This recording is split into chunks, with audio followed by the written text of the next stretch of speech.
Olá, este é mais um Clube do Livro e hoje o nosso autor é Antônio Mendes Vicente Maciel, que vocês conhecerão melhor como Antônio Conselheiro. O líder da Revolta de Canudos, do Arraial de Canudos, é um personagem da nossa história, né, da história republicana, e, sobretudo, ele é lembrado como personagem de Euclides da Cunha, um clássico maior da nossa literatura, que é Os Sertões. Mas, veja só, Conselheiro também era ele mesmo autor. E agora está sendo recuperado um caderno de prédicas e escritos de natureza religiosa dele, e que, graças ao trabalho aqui do meu entrevistado de hoje, o Pedro Lima Vasconcelos, professor de História da Universidade de Alagoas e especialista em História da Religião, particularmente, né? Ciências da Religião e Religiosidade Popular. Né? História das Religiões. História das Religiões. Pedro, como é que foi a redescoberta desse caderno? Começamos pelo título, né? Está saindo pela editora E. Né? Temos Apontamentos dos Preceitos da Divina Lei de Nosso Senhor Jesus Cristo para a Salvação dos Homens. Que livro é este que o Antônio Conselheiro deixou para nós? Bem, Jerônimo, esse caderno, ele tem vários elementos, digamos assim, sui generis. Uhum. Primeiro que o seu conteúdo é composto. Ele tem 810 páginas, não é pouca coisa. Sim. Sendo que 2/3... Escritas à mão, sim, naturalmente. Sim, manuscritos, exatamente. 2/3 desse conteúdo correspondem a uma transcrição interrompida do Novo Testamento. E esse já é um elemento interessante. Então ele vai copiando a Bíblia na edição que circulava na época, né? E ele para abruptamente, sem nenhuma indicação de porquê, no final do capítulo 12 da Carta aos Romanos. Né? E depois nós temos uma folha de rosto que leva como título exatamente este que você acabou de mencionar. Apontamentos dos preceitos da divina lei de Nosso Senhor Jesus Cristo para a salvação dos homens. Exatamente. A preocupação aqui é a salvação dos homens. Exatamente. A gente tem na tela aqui essa folha de rosto. Né? Ela é preciosíssima, a caligrafia pelo peregrino maravilhosa. Antônio Vicente Mendes Maciel. Né? Exatamente. Era a maneira como ele se apresentava a si mesmo, um peregrino. Certo. Né? Só desculpe interromper, mas essa caligrafia aqui, podemos afirmar que é do Antônio Conselheiro? Tudo indica que sim. Ele também ditava, né? Ele também ditava. E a gente consegue ver, ao folhear o manuscrito, e os leitores aí da nossa obra terão a possibilidade de verificar isso, porque teremos o facsímile de todas as páginas do que vem a seguir, né, desses apontamentos, quando a caligrafia muda. Certo. E há um testemunho de um companheiro do conselheiro que dizia justamente isso, que ele escrevia muito, até a mão ficar cansada. E quando ele já não mais aguentava, então o seu secretário tomava essa tarefa, e aí ele, conselheiro, passava a ditar, né, o conteúdo que ele queria que fosse registrado. Então, esses apontamentos, eles perfazem as restantes 253 páginas, né?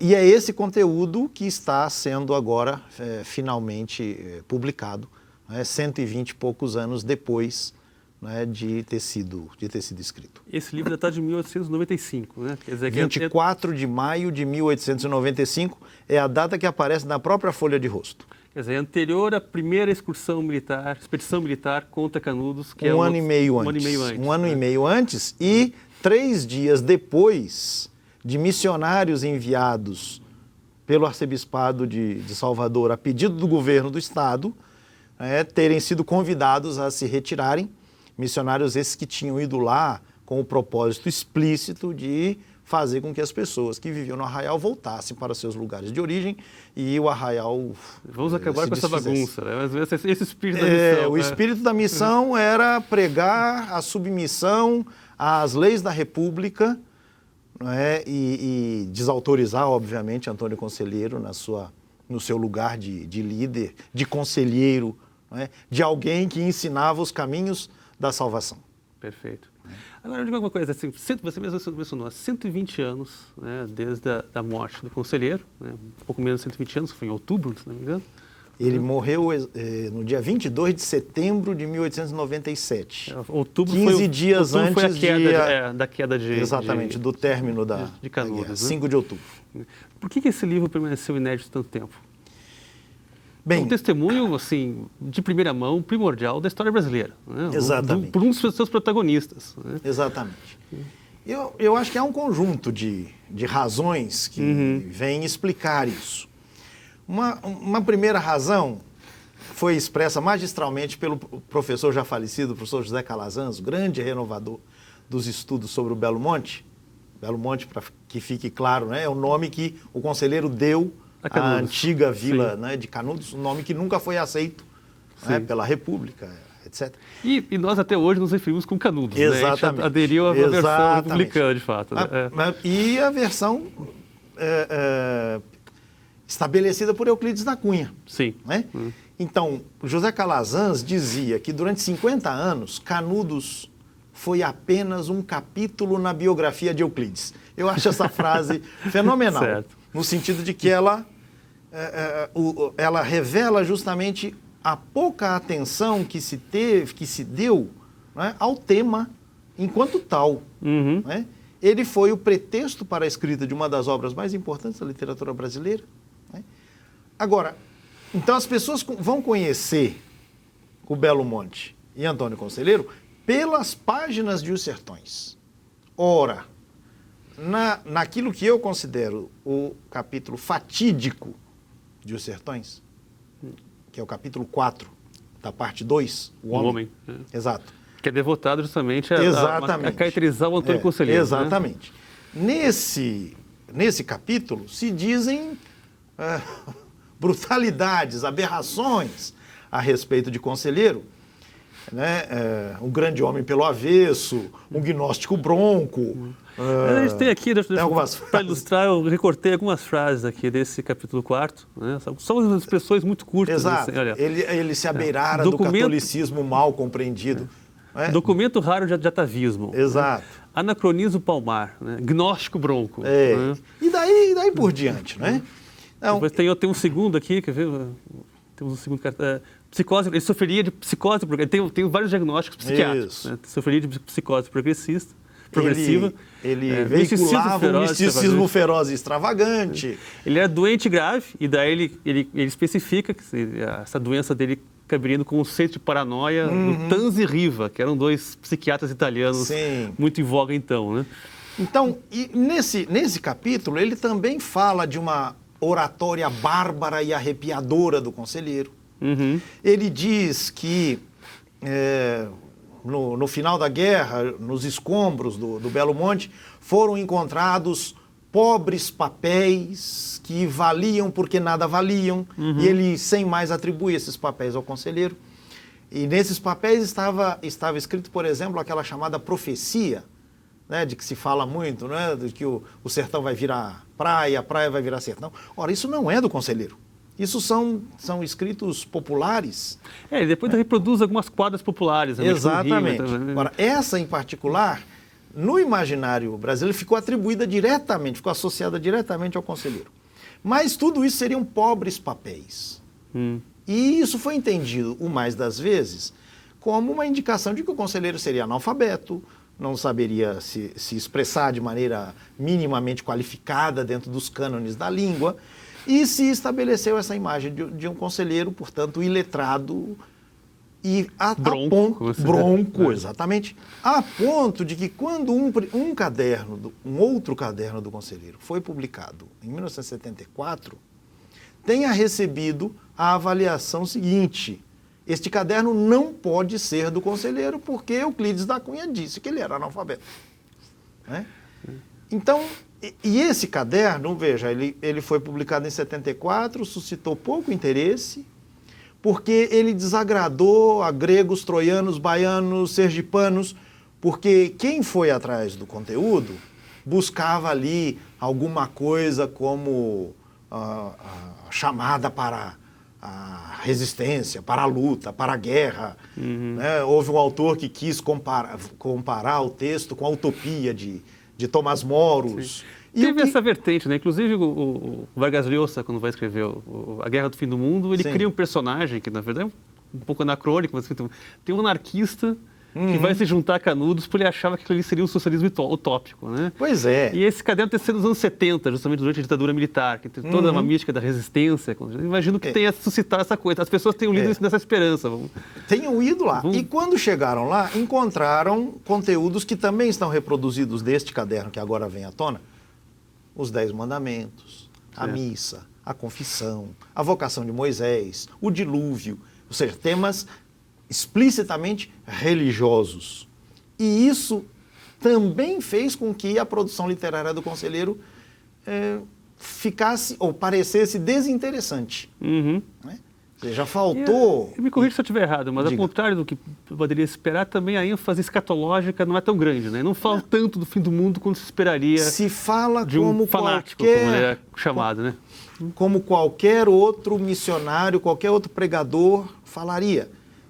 Não se trata de um juízo final coletivo, mas se trata daquele juízo que acontece na hora da morte. Então você tem que se preparar para a morte, tem que se preparar para a salvação. Aí a gente tem a conexão, obra, né, justamente com o título da obra. Esses apontamentos têm a finalidade de contribuir, né, de ensinar, digamos assim, o caminho para a salvação. Ora, se você me permite, eu queria avançar justamente a partir daí e colocar um outro elemento que eu tento mostrar no meu trabalho, né, que é um trabalho de comentário, digamos assim, um estudo, né, sobre esse material.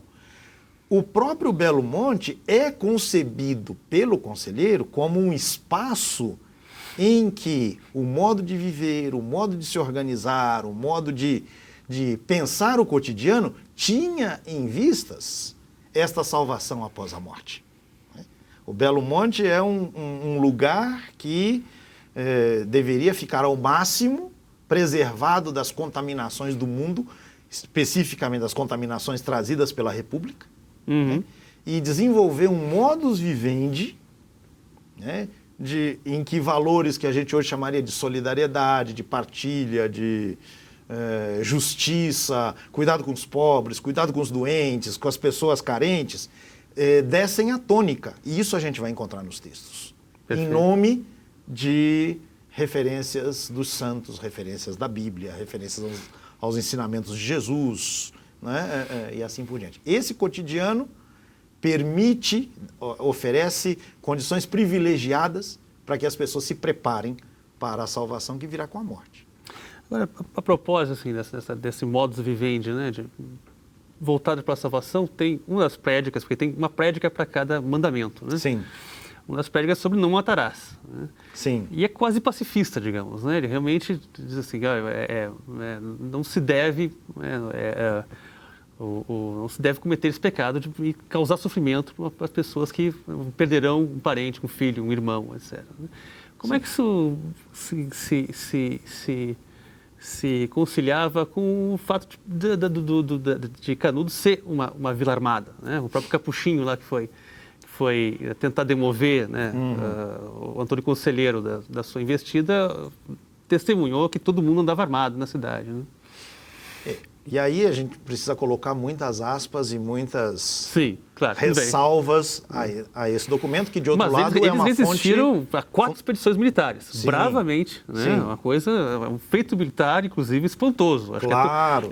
O próprio Euclides aí transparece no livro a admiração que ele tem pela resistência que eles ofereceram. A capacidade de resistência. Né? A tropas muito mais bem armadas do que eles, né? Sim, é verdade. Agora, o próprio documento do Frei João Evangelista, o missionário, né, que foi justamente convidado a se retirar, ele diz ter travado um diálogo com Antônio Conselheiro e dizendo, mas que história é essa? Minha missão é toda de paz e você me recebe aí com seus adeptos todos armados.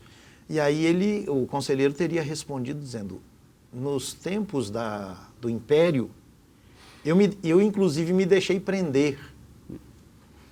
Agora, eu não reconheço a República e a República já tentou me matar. num episódio que justamente faz com que a vida andarilha do conselheiro seja suspensa. Ele deixa de perambular pelos sertões e se estabelece na então Canudos, justamente porque ele diz, a minha vida está em perigo.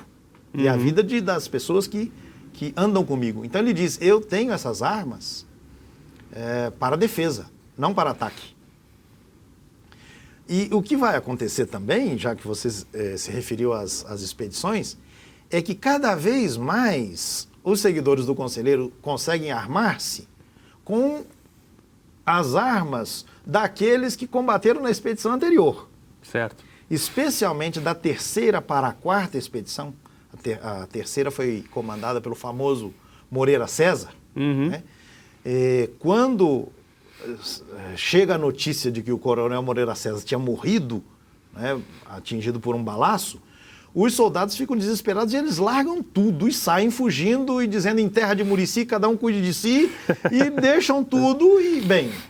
Aliás, os conselheiristas... fazer justiça para Euclides, o retrato dele de conselheiro não é nada lisonjeiro, mas do Moreira César também não, né? Não é. Mas eu acho que há uma diferença importante.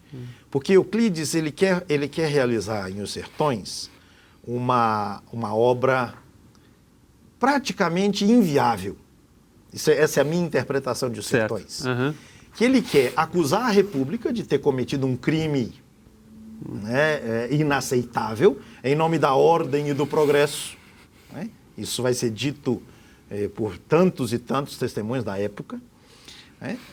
E ele, Euclides republicano, acreditando nos valores da República. E, de outro lado, afirmar a inviabilidade de um arraial alicerçado em valores tradicionais, em valores religiosos, em valores de um catolicismo que essa gente positivista, o pessoal letrado da época, queria ver ultrapassado, né, superado.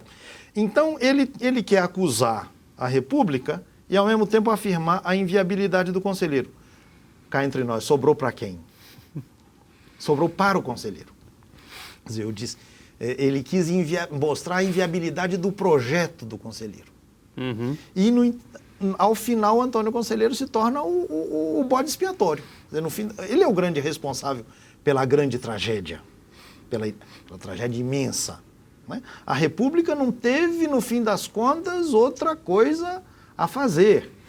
Ela poderia, palavras de Euclides, ela poderia ter usado outras armas. Mas, em vez de mandar as armas certas, que seriam os professores, ele diz isso. Tanto nos Sertões quanto nas reportagens que antes ele tinha feito, né, para o Estado de São Paulo. Em vez de ter mandado as armas certas, que eram os professores, para tirar aquela gente da ignorância, mandaram o canhão, a bala, né, etc. Então, a meu ver, o capítulo 4, ao qual a gente já fez referência aqui, de Os Sertões, é o capítulo fatídico, porque justamente cumpre essa função em torno do qual todo o livro gira. Há muitos críticos literários que dizem que Os Sertões é um livro esquizofrênico. A meu ver, não.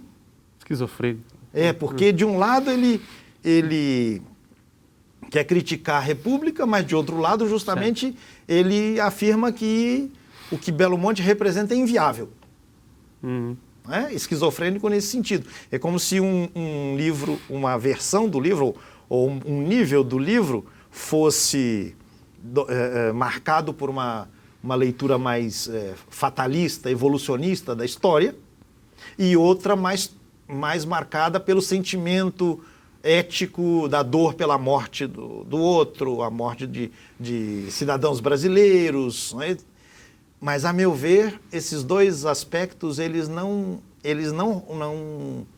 são contraditórios. Se a gente os junta, o resultado qual é?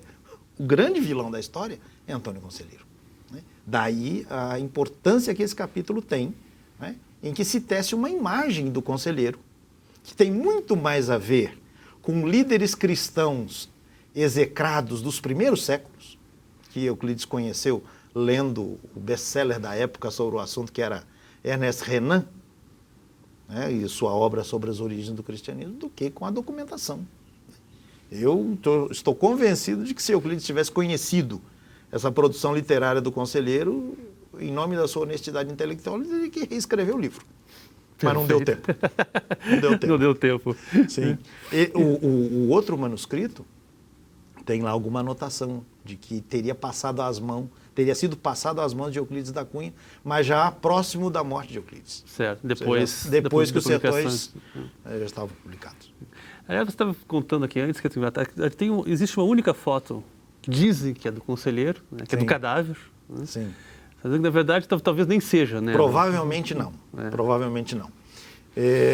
Depois de 4 expedições e a quarta ainda reforçada por uma leva de militares, e o próprio ministro da Guerra vai acompanhar os últimos combates, né? A opinião pública já extenuada, já não aguentando mais, convencida pela imprensa de que se tratava de um reduto de conspiração monarquista. Se você me permite, eu vou ler aqui um trechinho de uma coluna de um importante jornal da época, que dizia assim: o movimento insurrecional do sertão da Bahia é monarquista. Não é preciso indagar se sempre o foi, porque, se não o foi, nós republicanos, nós mesmos o tomamos como tais. Essa é aquela história de fulano cometeu o crime de responsabilidade. Não importa se não cometeu. Nós dissemos que ele cometeu e estamos conversados. Então, a opinião pública, detalhe, apenas Machado de Assis desconfiou de que a história não era bem essa. Apenas Machado de Assis, ele tem colunas, textos a respeito. Eu sei que o Olavo de Bilac, ao contrário, tem umas totalmente adesista, alinhado com a opinião pública, que, como diz o Milor, né, é a opinião que se publica. Né? Ele e outros, praticamente todos os nomes importantes da cultura, da política na época. Né? Um outro que também desconfiava de que a coisa talvez não fosse bem assim foi Rui Barbosa. Mas, covardemente, ele escreveu um discurso para ser lido em alguma tribuna, não sei se do Senado, não sei exatamente que função ele cumpria no momento, e ele guardou o documento no... Mas, enfim, foi por essa pressão pública na gaveta. Pela pressão pública que se identificou esse cadáver. Exatamente, voltemos à foto. Achamos um morto barbudo. Isso foi uma exigência do governo federal. Nós precisamos de uma prova de que ele está vivo, de que ele está morto. E então, o conselheiro já havia morrido, fazia 15 dias, não se achava mais onde tinha sido enterrado, se é que foi enterrado.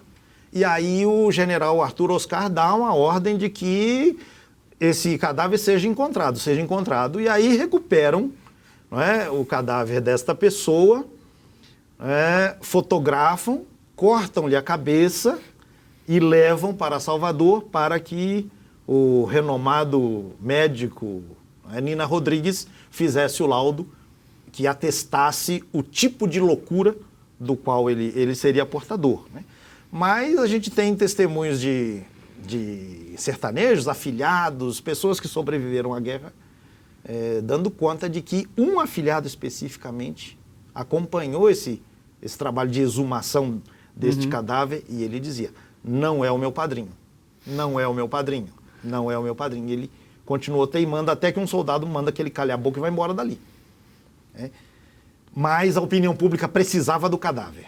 No fim das contas, é isso que acaba ocorrendo. Agora, nada indica de que este fosse, portanto, o cadáver do conselheiro. Voltando ao texto Voltemos. O que espanta é que, além de citar a Bíblia, né, como seria de esperar dele, ele também cita vários doutores da igreja. Né? Sim. Santo Agostinho, São Tomás de Aquino e outros. Sim, né? E alguns completamente desconhecidos, mesmo para quem estuda teologia hoje. Cornélios Alápide, Sim, Cardeal Hugo e outras figuras, né? Que a gente tem tem alguma noção, a partir do texto, da leitura do texto, ele tem alguma noção de onde ele achou essas referências? Ele terá lido, de fato, a Suma Teológica, Não. as Confissões? Não. Onde é que ele chegou? Seguramente Como é que ele chegou a não. esses nomes? Essa foi uma pergunta que eu também me fiz durante um bom tempo, Uhum. porque é surpreendente esse acesso que ele tem a figuras da tradição católica erudita, digamos assim. Sim. Né? Então, eu fui atrás, na esteira de alguns autores que já vinham investigando o manuscrito anteriormente publicado, a busca dos textos que o conselheiro poderia ter lido. Né?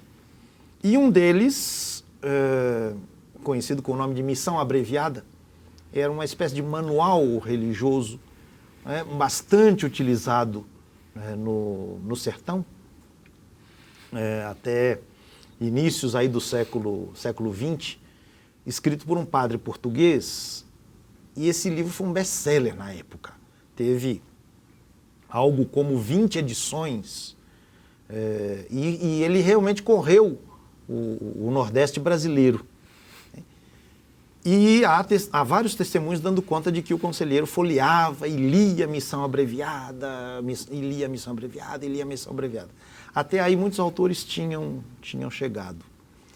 Mas uma referência marginal num artigo, não me lembro exatamente agora qual, eu fui conduzido a uma outra fonte literária do conselheiro, uma outra obra à qual ele teve acesso.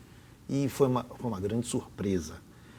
A obra chamada Compêndio Narrativo do Peregrino da América, de Nuno Marques Pereira, um autor, não se sabe se português ou brasileiro, mas que terá vivido um bom tempo em Salvador, e que escreve o que naquele tempo ainda não seria chamado assim, mas uma espécie de romance, narrando a trajetória de alguém que sai de Salvador e viaja pelo interior do estado, da Bahia, do que hoje é a Bahia, e adentra o que hoje são as Minas Gerais, por conta das notícias, da descoberta, não é? Das pedras preciosas, do ouro. E se trata de uma narrativa edificante. Então, esse fulano, que não por acaso se chama a si mesmo também de peregrino. Né? Ele vai encontrando situações na casa onde ele se hospeda, no outro lugar onde ele fica, e ele vai discutindo os temas da religião. Né? Então, por exemplo, ele fica hospedado na casa de um fazendeiro e à meia-noite está lá ele dormindo, de repente ele começa a escutar uns batuques, que eram os escravos fazendo, né, os seus ritos religiosos. Escravos ritos de matriz africana. E aí o peregrino fica horrorizado e ele vai dizer no dia seguinte para o seu anfitrião, como você permite que numa terra como esta de Santa Cruz, ritos pagãos sejam praticados? A escravidão só foi permitida por Deus com a condição de que os africanos fossem convertidos à verdadeira fé. Isso para citar um exemplo de uma obra que no século XVIII foi editada várias vezes e depois foi colocada no Índex, ou seja, na lista dos livros proibidos, porque ele fazia uma apologia à catequese jesuítica, e nós sabemos que o Marquês de Pombal era visceral inimigo dos jesuítas, e ele conseguiu, então, por conta disso, colocar esse livro no Índex. Mas Ariano Suassuna vai dizer no seu romance A Pedra do Reino que este livro está no substrato cultural do Nordeste. Isso há uma referência nesse romance a isso, de que esse livro atravessa o mundo cultural nordestino, e a gente não sabe direito em que termos, porque esse livro deixou de ser publicado em 1765, acho que foi a última edição. E o conselheiro conhece esse livro em 1895, portanto, 130 anos depois. Então, esse livro chegou por inteiro às mãos do conselheiro, Não sabemos. Foram feitas cópias manuscritas de excertos dessa obra? Não sabemos. Mas o que a gente sabe é que muitas dessas referências às quais que você estava citando, né, vem daí. Vem daí, desse Nuno Marques Pereira. Né, e também do Missão Abreviada. Acho que da leitura desses textos emerge um novo conselheiro, em suma isso. Emerge um novo conselheiro e emerge um novo Belo Monte. Por quê? Bem, eu acho que no caso do conselheiro, não há por que duvidar, né? O simples fato de a gente falar de Antônio Conselheiro como autor, né?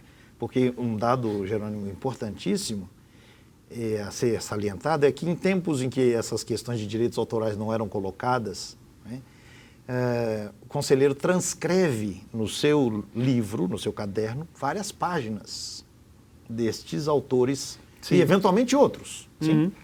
Mas ele sempre cita a seu modo. Então, a gente pode falar aqui não apenas de um copista, mas de um autor. Então, alguém que tem pensamento próprio. Isso dá para perceber, eu tento mostrar no meu trabalho, né, que é o segundo volume desse box. Arqueologia de um monumento. Exatamente. Os apontamentos de Antônio Conselheiro. Então, não é um copista. Os primeiros que andaram lendo o manuscrito publicado, disseram, não, isso aí, ele copia de autores da época, isso não tem maior importância. Não, ele é autor. Esse é um ponto importante. A outra coisa importante, entre tantas, né, que me vem à cabeça, é considerar que essa obra literária, ele não a escreve porque quer publicar um dia, mas aí ele registra o seu pensamento e o pensamento que ele procura veicular, transmitir, né, a gente que o segue. Portanto, a gente pode tomar esse material como um testemunho literário daqueles ideais que ele pretendeu que o Belo Monte concretizasse. Né? E quem é o povo do Belo Monte? O povo do Belo Monte é aquele que, em outros tempos, 20 anos antes, Conselheiro caracterizara como os mal-aventurados. Eles me chamam. Então, é uma palavra endereçada a essa gente mal-aventurada que encontra no Belo Monte um espaço de alento e possibilidades efetivas de viver dignamente no seu cotidiano com o horizonte na salvação eterna, como nós já mencionamos. Né? Este Antônio Conselheiro que emerge daí, líder do Belo Monte, que então também reaparece, né, em uma nova página, né, uma nova configuração. Esse Antônio Conselheiro tinha muita clareza do momento que ele vivia. Né? Relembrando o que disse alguns dias atrás o escritor Raduan Nassar, né, quando recebeu o Prêmio Camões de Literatura, o Conselheiro certamente diria, lá e hoje vivemos tempos sombrios. Né? Num texto que não está nos seus cadernos, mas foi registrado por alguém que ouviu, ele dizia, meus irmãos, nestes tempos, que o Raduan chamaria de sombrios, nestes tempos o anticristo é chegado. Nestes tempos o anticristo é chegado. Que era a República, no caso. Que era a República. Era a República, mas não era só a República enquanto conceito. Era a República enquanto uma prática de alguma coisa que, no meu entender, vai se repetir ao longo da história desses 500 anos. A salvação do Brasil está em tirar os direitos dos pobres.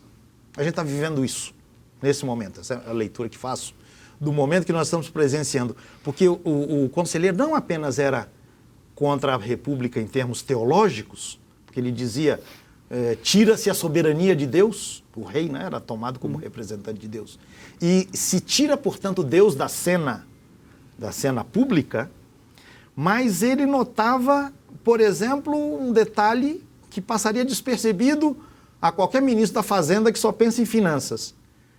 a República tinha possibilitado, na sua primeira Constituição, a cobrança de impostos pelos municípios. Por exemplo, um chamado imposto da feira. Então, cada feirante teria que pagar para o município um imposto específico sobre o espaço que ele ocupasse na feira para vender lá aquilo que ele tinha conseguido produzir. E o conselheiro presenciou um episódio em que o fiscal chega para uma senhora e diz: olha, a senhora está vendendo um tapete, uma rede, alguma coisa, um tecido extensa, quer dizer, que ocupa um espaço grande no chão, né? Então a senhora tem que pagar uma quantidade X. E ela diz: mas eu estou vendendo esse meu tecido aqui por metade disso. Não interessa, o espaço que a senhora está ocupando tem esse tamanho, o imposto é esse. E o conselheiro presencia isso. Na noite daquele mesmo dia, ele junta as pessoas na praça e diz: a República quer escravizar a todos. Portanto, ele tem uma leitura não só do conceito de república, mas ele presencia e experimenta concretamente a precarização da vida da gente mais simples, da gente mais pobre, né? E o Belo Monte justamente representa uma alternativa para essas pessoas, né? O Belo Monte acolhe essas milhares de pessoas que chegam lá, que são pessoas que tinham sido recentemente libertadas da escravidão, porque não tinham para onde ir, não tinham o que fazer. Como dizia o professor Calazans, foi feita a abolição, mas não foi feita a reforma agrária para assentar essas pessoas. Então elas voltam para as fazendas e vão trabalhar agora num regime de semi-escravidão, né? Essas pessoas vão para o Belo Monte. Então emerge um Belo Monte que, sem pretender explicitamente fazer qualquer coisa parecida com socialismo, em termos teóricos, realiza esses valores da fraternidade, da compaixão com o próximo, do cuidado com o próximo, em nome de que isso possibilita a essas pessoas alcançarem a salvação. Né? Então e aí passagens bíblicas, né? Eu tive fome, me desse de comer, eu tive sede, me desse de beber, eu estava nu, você foi me vestir. O Belo Monte aparece então como um espaço em que esses valores têm lugar, diante de uma república que reproduz cada vez de uma maneira diferente a ideia de que o Brasil, para progredir, tem que malhar aqueles que já são abatidos. Mal-aventurados. Né? São os mal-aventurados. Quer dizer, a condição para o Brasil progredir é que os mal-aventurados continuem mal-aventurados. E o Belo Monte significa outra coisa. E esse livro, esses cadernos, né, fazem sentido, né, na medida em que o Belo Monte representa outra coisa. Pedro Lima Vasconcelos, muito obrigado pela entrevista, por ter aqui. E obrigado, sobretudo, por recuperar, né, esses cadernos do conselheiro. No momento que a gente está gravando esse programa, o livro está em fase de impressão, então a gente só tem as capas aqui. Mas ele vai vir numa caixa, né? Vai ter os apontamentos dos preceitos da divina lei de Nosso Senhor Jesus Cristo para a salvação dos homens e um livro do Pedro, né? Que é a Arqueologia de um Monumento, né? Que é a sua interpretação desses escritos do conselheiro. Esse foi mais um Clube do Livro, então, convidando vocês a lerem Os Sertões, e que é um clássico. Lançamento, né? Temos o lançamento. Sexta-feira. Né? Sexta-feira, dia 17, aniversário de Antônio Conselheiro. Ele faria 187 anos na sede da Realizações. E aproveito, se me permite, para cumprimentar toda a equipe da editora pelo belíssimo trabalho que fizeram. Eu sou testemunha da dedicação, do entusiasmo com que a equipe do Edson, produzir os livros. Toda a equipe dele muito consciente da importância que esse material tem para que a gente possa entender o Brasil. Muito obrigado. Esse foi mais um Clube do Livro. Até a próxima edição. Obrigado, até mais.